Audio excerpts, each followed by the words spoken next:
E agora é pra valer, pessoal. Agora é pra valer. Agora vale vaga nas quartas de final do Mundial de Clubes. E Palmeiras e Botafogo vão se enfrentar aí neste sábado às 13 horas. 13 horas, né? Num grande duelo pelo Mundial de Clubes 2025. Trazer aí o Casagrande, o André Henning, que falaram sobre o Palmeiras após a classificação.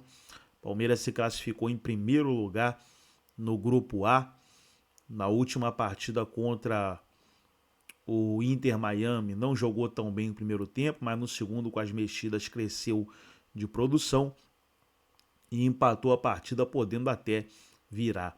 Antes de soltar aí os comentaristas falando do Palmeiras, quero convidar você que ainda não é inscrito no nosso canal, se inscreva, ative o sininho das notificações. Tudo do Palmeiras você encontra aqui no nosso canal Futebol Total Oficial. Vamos aí para a repercussão e logo depois eu trago notícias atualizadas do Palmeiras. Olá pessoal, o Palmeiras fez a pior partida de um time brasileiro nessa primeira fase até agora. Teve a façanha de ficar perdendo pelo Inter Miami por 2-0. Só conseguiu um empate no final da partida graças às mudanças que o Abel fez.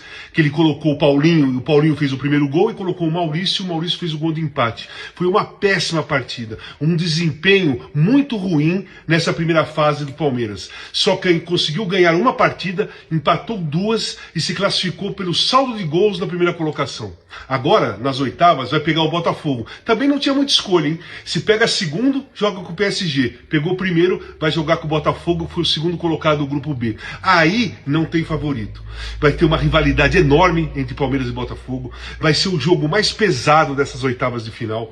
O jogo mais competitivo. Não tem como dizer qual é o favorito. Pelo futebol apresentado, o Botafogo foi melhor que o Palmeiras nessa primeira fase. Mas ali, agora, quem perder cai fora, um jogo só, eliminatório, se empatar é prorrogação e se empatar são pênaltis. Eu acho que tá tudo igual. Mas o Botafogo entra para as oitavas de final jogando um futebol melhor do que o Palmeiras. Palmeiras! Palmeiras! Essa noite era pra ter sido melhor dormida, hein? Nossa senhora, gente, tô começando aqui a me preparar pra live. E daqui a pouquinho a gente vai falar bastante sobre a Copa do Mundo de Clubes. Mas que susto, hein, Palmeiras? Que susto, cara. Antes de começar a rodada, pra mim o Palmeiras era, assim, franco favorito pra ser o primeiro colocado do grupo, jogando por um empate contra o Inter Miami. E num determinado momento da partida, com a maluquice do outro jogo, o Palmeiras ficou muito perto de ser eliminado. Ainda bem, com aquela resiliência de sempre, mesmo sem jogar bem, o Palmeiras foi buscar um empate com sabor de vitória. Palmeiras num desempenho muito abaixo, muito abaixo. Uma das piores partidas recentes aí do Palmeiras, um dos piores desempenhos dos últimos tempos do Verdão ontem contra o Inter Miami. O Inter Miami não é um time bobo, não é. Mas, gente, ele não é tudo isso. Claro que ele tem Messi, que ele tem Suárez. Vocês viram o que o Luizito fez ontem? Mas, assim, era pro Palmeiras passar com mais tranquilidade pelo Inter Miami, que é, sim, uma das surpresas positivas da competição. E se derem espaço pro Messi e pro Suárez, vamos ver, agora vai enfrentar o PSG. E o Palmeiras com o apoio da torcida. A torcida do Palmeiras ontem, ela foi fantástica de novo. Não só na quantidade de torcedores lá em Miami, mas em determinados momentos da partida e em vários momentos da partida, parecia que o jogo era no Allianz Parque, cara. A torcida do Palmeiras está de parabéns, tá de parabéns. O Palmeiras está classificado em primeiro lugar. Em termos de resultado, era isso aí. E agora vem o Botafogo. Já teremos pelo menos um brasileiro nas quartas de final com esse confronto aí de oitavas entre Palmeiras e Botafogo. Mas não precisava ter sido nesse susto, hein, Palmeiras? Não precisava. Deixa aí o seu palpite. Palmeiras ou Botafogo nas oitavas, hein? Quem chega melhor? É uma boa pergunta. É uma ótima pergunta. A atuação do Palmeiras ontem contra o Inter Miami, ela deixou sensações estranhas, né?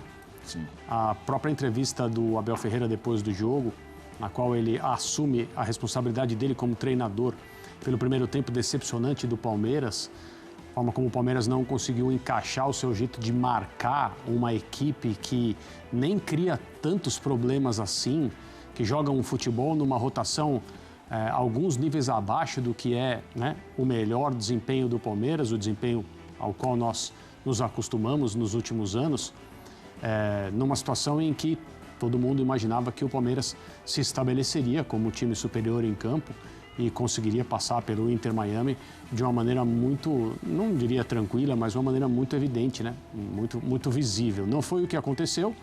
O Palmeiras ainda assim conseguiu reagir no final do jogo, talvez até conseguisse ganhar o jogo. O futebol já nos mostrou coisas mais surpreendentes até do que uma virada dessa natureza. Mas esse confronto Botafogo e Palmeiras é uma história, como disse o último torcedor palmeirense, aí no material que nós mostramos, que vem se desenrolando já há alguns anos aqui no Brasil. Infelizmente com alguns momentos chatos, né? Por exemplo, quando dirigentes não foram ao estádio do adversário por temer algum tipo de problema, uma relação em determinados momentos de conflito, de palavras fortes que não deveriam ser usadas por dirigentes de futebol, por causa do exemplo que eles têm que dar, mas essa é uma outra conversa. Eu acho que, neste momento, quem joga melhor em relação ao que é o seu potencial, até agora, quem jogou melhor foi o Botafogo. Não sei se dá para dizer que o Botafogo é favorito contra o Palmeiras, eu acho que não.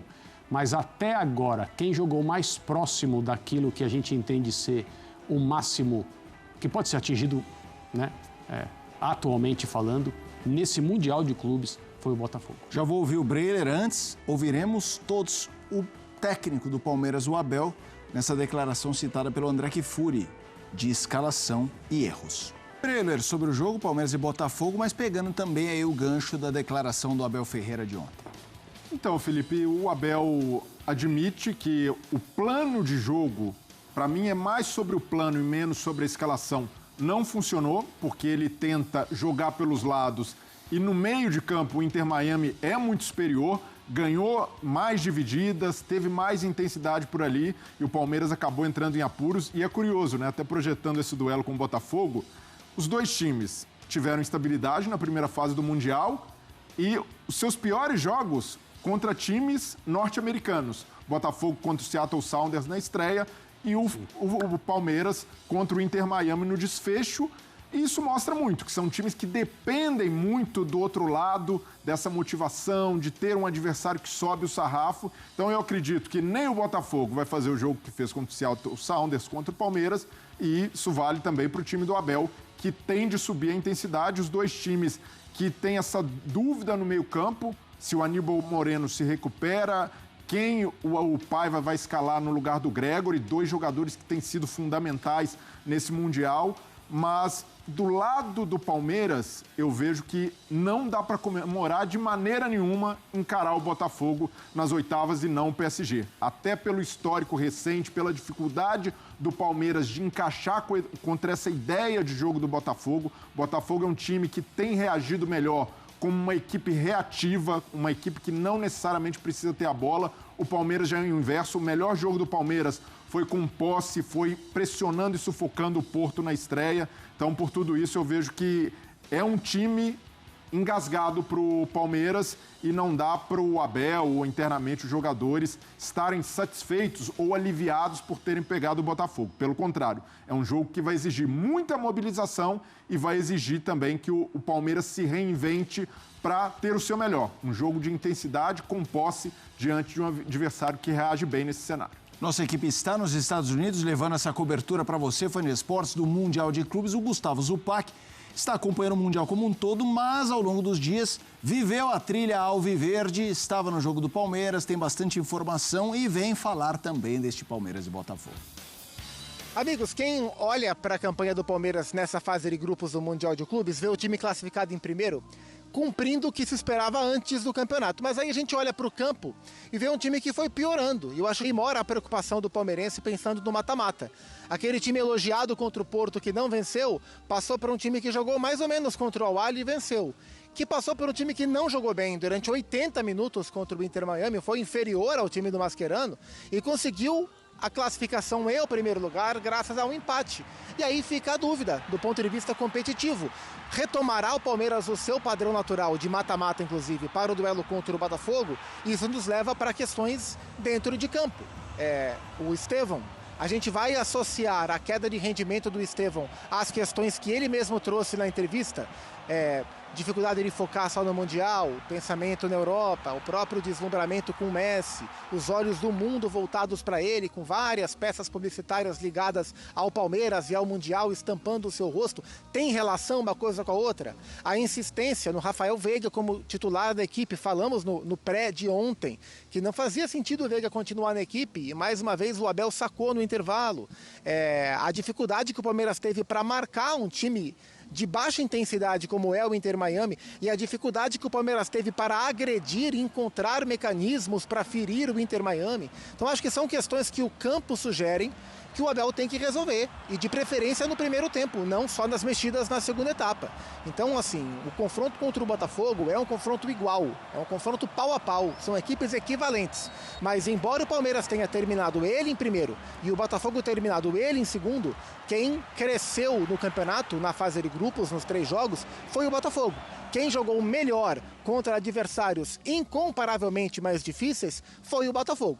O que eu espero do Palmeiras para voltar a ser competitivo é uma retomada de padrão, especialmente do meio-campo em relação ao controle e dos homens de frente em relação aos movimentos. Ofensivamente, o Palmeiras caiu bastante no Mundial e tem, até sábado, hoje fez o primeiro treino de volta lá em Greensboro para o jogo de sábado, pouco tempo, mas tem tempo para tentar recuperar, sem o Murilo, que se machucou, e a espera do Aníbal Moreno para ver se ele volta de lesão ou não. Ainda é uma dúvida grande o volante argentino no time do Palmeiras, amigos.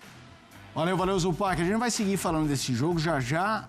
Estevão é o nosso assunto, mas antes, André, eu vou te fazer uma pergunta capciosa. Mas já vou ajudá-lo. No seu olhar havia toda essa intenção. É porque eu tento trazer as discussões também da galera. Claro. Sabe? O rei da galera. Ele vai te atacar, mas avisa...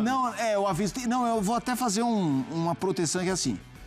A pergunta que eu vou te fazer é: dos 4 brasileiros até agora, quem foi menos vistoso foi o Palmeiras? É a minha pergunta pra você. Mas aonde que entra o meu penduricalho na pergunta?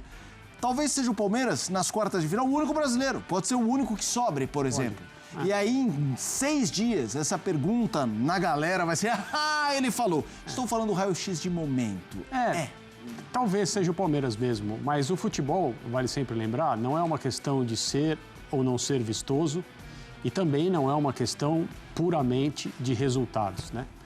O Abel falou sobre isso ontem na entrevista depois do jogo, explicando que a partida acabou não ficando bonita, mas bem disputada pelos dois lados a partir do momento em que o Palmeiras se ajustou ali no segundo tempo, metade do segundo tempo em diante, depois que levou o gol do Luis Soares. E o jeito do Palmeiras jogar, de fato, se você for classificar a questão estética, que é importante para muita gente e para outros é completamente sem sentido e não tem importância nenhuma, o Palmeiras é um time que prefere ser eficiente, competitivo, bem-sucedido, a ser um time que causa sensações arrebatadoras na sua torcida ou no espectador neutro que gosta do jogo bem jogado do ponto de vista de elaboração, né? A questão técnica aflorando, um outro tipo de futebol.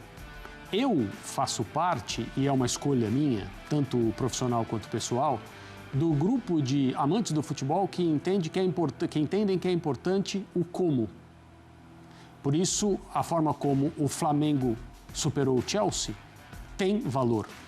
Eu acho que as equipes que jogam e conseguem passar essa sensação do jogo bem jogado, embora seja muito subjetivo o que é jogar bem, né?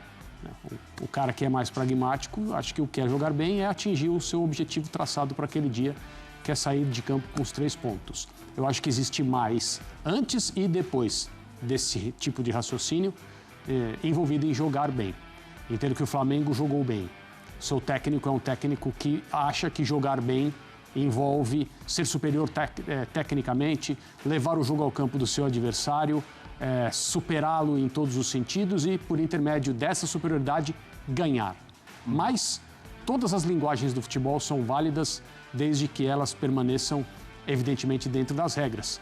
E não há nada de errado com quem olha para o jogo de futebol de uma forma puramente competitiva. Mas já que é para responder a sua pergunta, quem foi menos vistoso entre os brasileiros até agora, eu acho que sim, foi o Palmeiras. A gente vai seguir esse debate agora para falar sobre o Estevão. As atuações do Estevão, boas, nem tanto. Aí você, obviamente, na sua casa também opina. Mas uma coisa que chamou muito a atenção foi a declaração dele pós-jogo falando sobre concentração. Ele que está negociado está na contagem regressiva para se juntar ao Chelsea.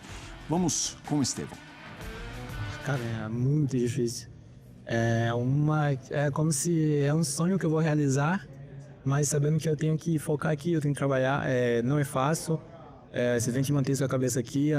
Quanto mais perto vai chegando, a ansiedade vai batendo, o friozinho de barriga vai batendo. Mas estou tentando me focar ao máximo aqui, deixar tudo que eu preciso aqui para sair aqui bem, sair com a cabeça erguida pela porta da frente, sabendo que deu minha emoção aqui pelo Palmeiras. Vamos lá, Breiler. Começo contigo trazendo de novo a galera, mas a galera que tá aqui nos corredores. O palmeirense hoje, eu fui abordado antes de entrar. Quero ver como é que você vai conduzir o debate do Estevão. Por quê? Porque está incomodado, não gostou do que falou o Estevão. Como você viu a declaração do Estevão? Felipe, eu tento relativizar a declaração do Estevão, porque parece uma coisa bombástica quando ele diz, né? Soa como um jogador fora de foco, ou como um jogador que está pensando lá na frente, no próximo clube, mas é de um garoto de 18 anos. E com 18 anos, é natural que o Estevão sinta ansiedade por dar um passo grande como esse, uma mudança para a Europa, a realização de um sonho. E é natural que um garoto também derrape em entrevistas, porque ali um cara mais cascudo, ele vai se livrar desse tipo de pergunta dizendo, não, meu foco total no Palmeiras, só penso no Mundial. E ali o Estevão se deixou ser transparente, se deixou ser até ingênuo ao dar essa resposta. Então, eu não vejo que o desempenho do Estevão, que para mim está abaixo do que ele pode render no Mundial, está relacionado à falta de foco.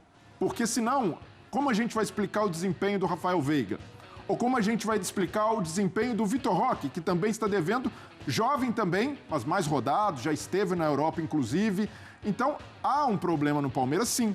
E é um problema que é coletivo, um problema de encaixe de jogadores, de abordagem que o próprio treinador reconheceu, e não a falta de foco de um jogador de 18 anos que vai se mudar de clube para um clube que, ironicamente, também está no Mundial, pode ser o concorrente do Palmeiras na briga pelo título. Então, eu sei que isso pesa para o torcedor, eu sei que não é agradável de escutar, mas o torcedor também precisa fazer essa relativização, se colocar no lugar de um garoto de 18 anos que tem esse desafio pela frente e que ocasionalmente vai cometer algum deslize desse numa entrevista. André, para jogar você, citando o que aconteceu, isso aconteceu, baseado em fatos reais. Assim, eu quero ver, eu não sou a pessoa adequada, porque geralmente eu não dou muito peso pelo meu histórico de ter coberto Fórmula 1. Pilotos, eles são meio assim e não há muita repercussão. Eu sei que não é o caso, eu só estou falando que por ter crescido nesse ambiente, eu olho e falo, legal.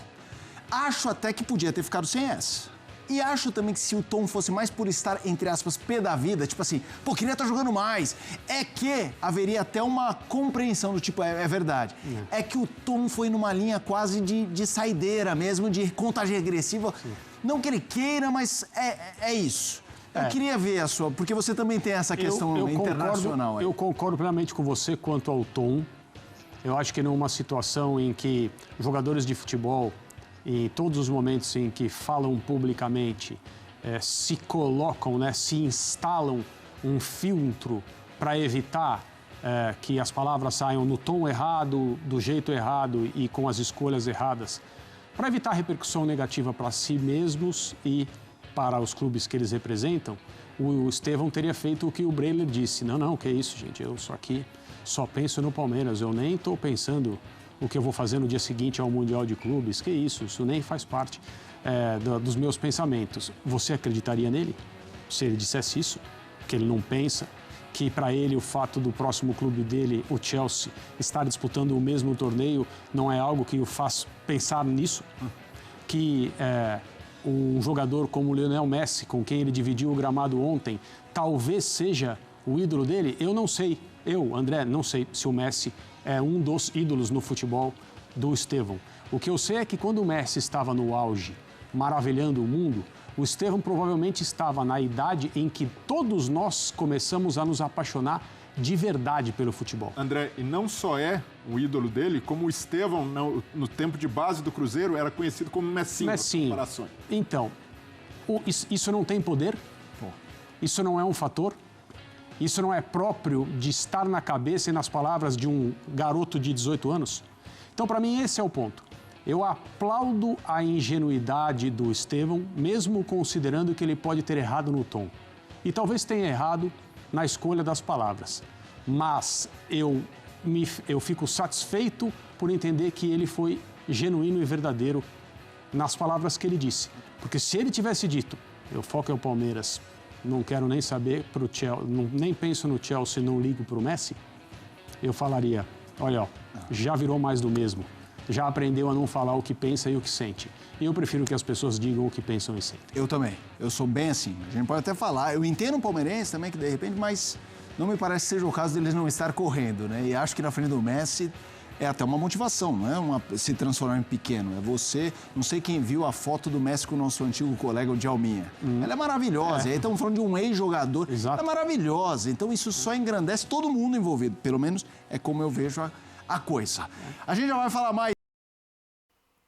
Então tá aí, pessoal, foi o Zupac trazendo as notícias direto dos Estados Unidos, onde o Palmeiras se prepara agora para este duelo das oitavas de final do Mundial, valendo vaga nas quartas. Agora, para agregar no vídeo e deixar você 100% atualizado, deixa eu trazer notícias aqui do Palmeiras, começando aí pelo Aníbal Moreno. Aníbal Moreno evolui em recuperação e Palmeiras vive expectativa para contar com o volante. O Palmeiras que se reapresentou nesta terça-feira, já iniciando aí a preparação para as oitavas de final e vive a expectativa aí, né, pela recuperação do Aníbal Moreno para contar com o volante para essa partida. Mais uma informação, Gustavo Gomes atinge marca de 350 jogos com a camisa do Palmeiras. Então tá aí o zagueiro que é muito querido pela torcida, titular absoluto e completando aí 350 jogos com a camisa do Verdão. Trazer mais uma matéria, tá aí falando da reapresentação, né? Aníbal evolui em recuperação e Palmeiras se reapresenta de olho nas oitavas do Mundial. Então tá aí o Giai na reapresentação do Verdão. Palmeiras agora inicia a preparação para as oitavas de final contra o Botafogo. Gostou do vídeo? Deixa o like, se inscreva no canal, ativa o sininho das notificações. Forte abraço a todos e até o nosso próximo vídeo aqui no nosso canal Futebol Total Oficial.